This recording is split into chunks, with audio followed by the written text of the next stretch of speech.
Item Number SCP-030. Object Class Safe. Special Containment Procedures.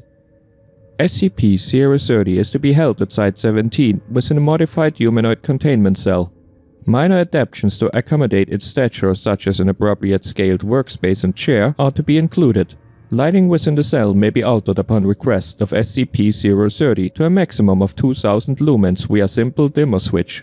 Should the need to render SCP-030 inert arise, staff may extinguish the lighting from the exterior switch and draw blackout curtains as necessary. Standard night vision equipment is available for observation of SCP-030 in its inert state.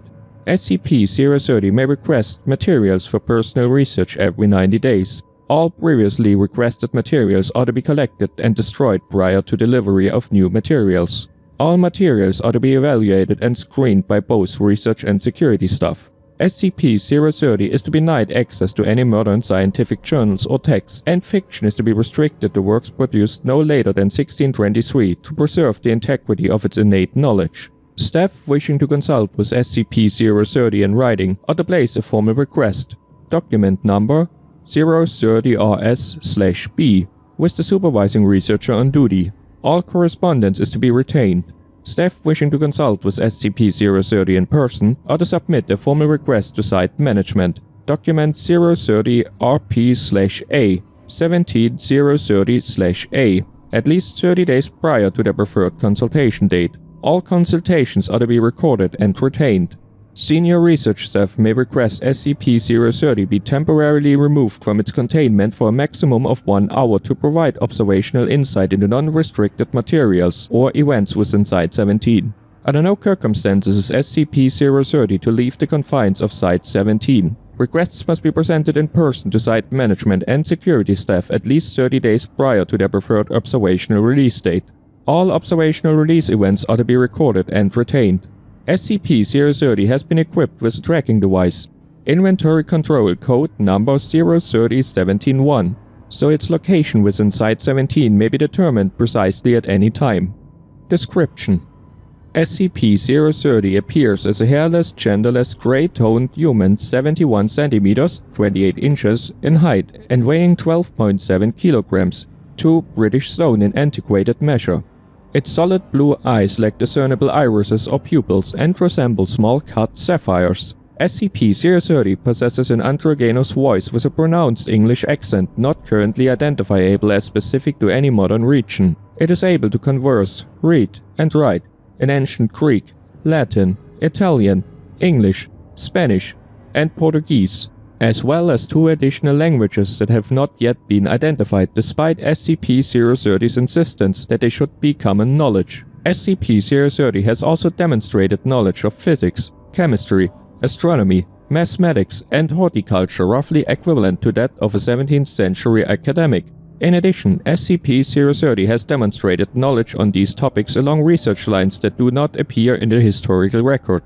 These alternative or entirely unknown approaches to research in the natural sciences are one source of SCP-030's utility in consultation.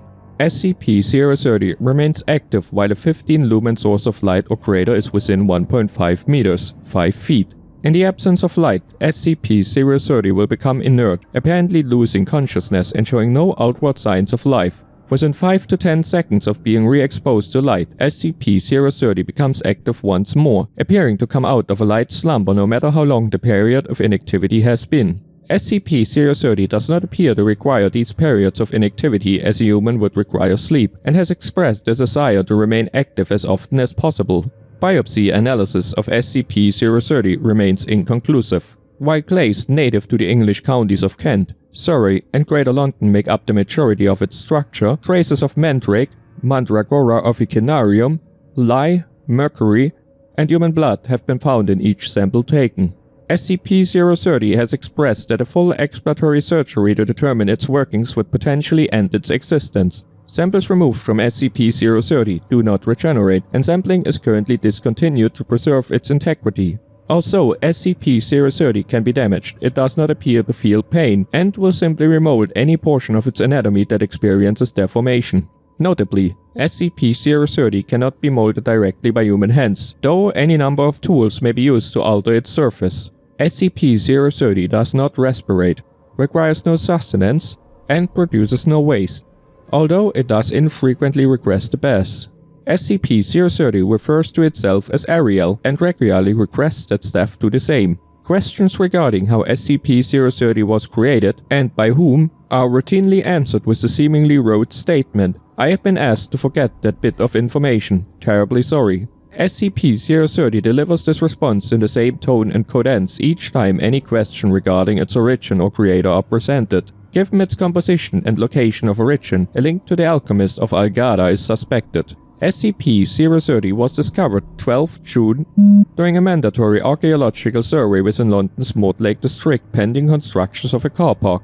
It was buried approximately 2.7 meters, 9 feet, below street level, contained in a small stone sarcophagus.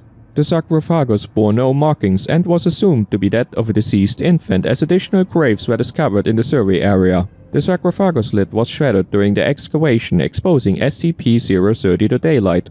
Upon being struck by the sun's rays, SCP-030 roused from its inert state to one of mild activity within a few seconds, stating "Good afternoon" to the assembled construction team. A member of the Foundation's Greater London Recon Force was summoned within hours and took the specimen into custody without resistance. The limited number of witnesses were given amnestics and released. Addendum 1. Document 030-C. Security logs for SCP-030. 14th September. Tracking system installed for SCP-030. 21st December. SCP-030 reports malfunction of its own tracking system. Repairs completed within 6 hours.